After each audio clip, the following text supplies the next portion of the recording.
Тимэт гих тодголтой бэлэн мөнгөний зээлийн машин Улаанбаатар хотод 7, Орхон аймагт 2, Булган, Дархан уул аймагт тус бүр 1 байдаг.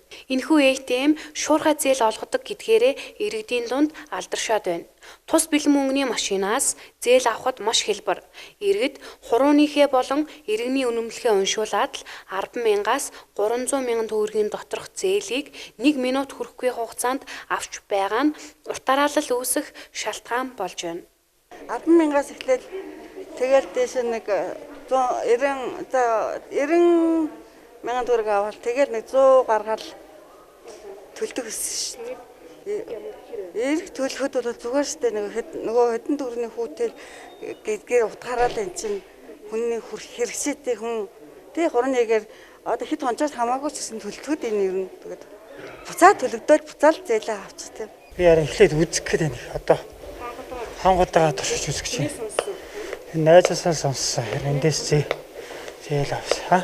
Найз чинь юу гэж хэлсэн вэ? Манайс эндээс харин зээл бол арай хэрэн тохиромжтой юм байна л гэж. Анх зээл авах гэж буй хүмүүс хамгийн бага хэмжээгээр буюу 10,000 төгрөгийн зээл авах боломжтой. Авсан зээлээ тогтмол эргүүлэн төлснөөр зээлж болох мөнгөн дүнгийн хэмжээ өссөөр байна. Харин зээлийн эргэн төлөлтийг багадаа 7 хоног, ихтэй 21 хоногийн хугацаанд эргүүлэн төлөх ёстой гэж. Одоо 100 л хүртээ. Хамгийн дээд хэмжээ.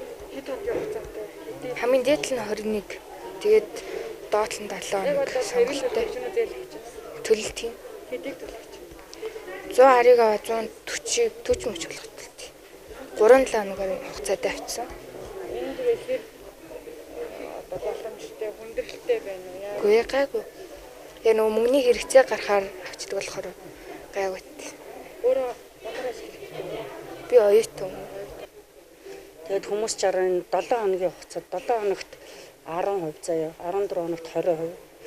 Тэгээд 21 хоногт 30% хүүтэй шүү дээ. Тэг хүмүүс яалт шарахгүй хүмүүс хүрэх мөнгөний хэрэг болол авчлах харж шүү дээ.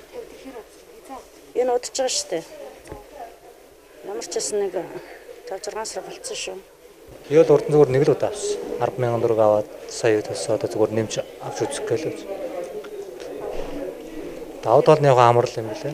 Яг нэг яралтай мөнгөний хэрэг болсон үед багч гэсэн уулын зүгээр ямар болох юм лээ. Цалин буух үед тийм ээ. Тэр асуудал зүгээр юм лээ.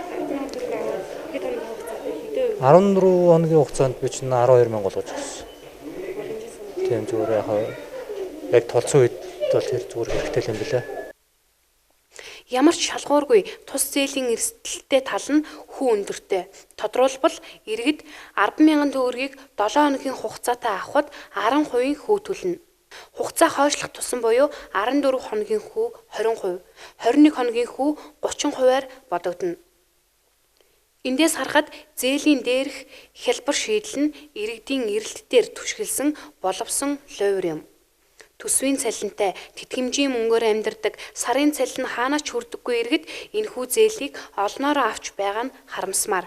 Төрийн байгууллагад ажилладаг тэгэл одоо мөнгө төгрөг ингээл хэрэгтэй болохоор ч та яалтчгүй л ямар уул нь ямар ч юуг л авах юм. Дорн зүг тий. Яагаад ёо тэгэл хаана ялгаагүй адилхан зээл тавьчих юм чинь тэгэл энэс илүү авахаас Тимэт ATM-ийг Monex Finance компаниас гаргасан бөгөөд үйл ажиллагаа явуулах эрхээ санхүүгийн зохицуулах хорооноос зөвшөөрөл авах ёстой байсан гэж тус хорооны хэвлэлийн төлөөлөгч Пүрэвсүрэн хэлж байна. Өөрөөр хэлбэл Monex Finance компаниас хууль бус үйл ажиллагааг явуулж иргэдийг шулж байна. Ямар ч санхүүгийн зохицуулах хорооноос шалгалт оруулахаар судалж байгаа аж.